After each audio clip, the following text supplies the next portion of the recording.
اللہ رب العزت اپنی مقدس کتاب قرآن مجید کے اندر فرماتے ہیں ما کان محمد ابا احد من رجالکم ولکن رسول اللہ و خاتم النبیین، کہ محمد رسول اللہ صلی اللہ علیہ وسلم تم میں سے کسی مرد کے باپ نہیں ہیں اور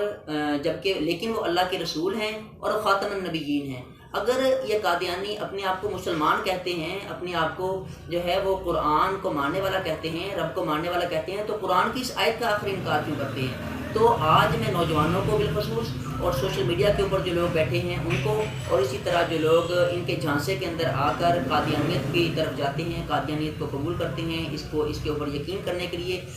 جو ہے وہ سوچتے ہیں، یا اس کے اوپر جو ہے وہ مختلف طرح سے ان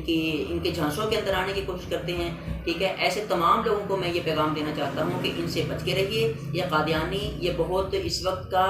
آج وقت کا یہ سب سے غلیظ ترین مذہب ہے۔ کیوں؟ کیونکہ دیکھیں کافر تو ہے ہی کافر، کوئی یہودی ہے، کوئی عیسائی ہے، کوئی بت پرست ہے، بت مت ہے، کوئی بت پرست ہے، تو وہ تو ہیں ہی کافر، وہ تو اللہ کو مانتے نہیں، وہ تو رسول کو مانتے نہیں ہیں۔ لیکن یہ ظالم ایسے ہیں کہ یہ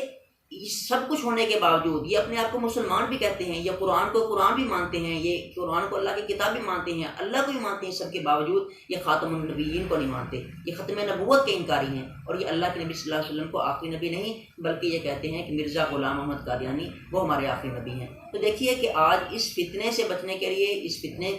کی جانچ پڑتال کرنے کے لیے ہمیں آگے بڑھنا ہوگا۔ کہیں ایسا نہ ہو کہ اللہ نہ کرے آنے والے دنوں کے اندر ہمیں پاکستان کے اندر ایک اور TTP اور داعش کا سامنا کرنا پڑے۔ تو یہ تھا آج کا ہمارا موضوع۔ اس حوالے سے ہمیں جو ہے بہت محتاط رہنا چاہیے، اور اس کے علاوہ میرے مختلف بیانات اس حوالے سے یا پاکستان کے حوالے سے مزید سننے کے لیے پاک بلاگرز فورم کے آفیشیل YouTube چینل پر آپ جا کر وہاں سے مزید بیان سن سکتے ہیں۔ بہت شکریہ، السلام علیکم۔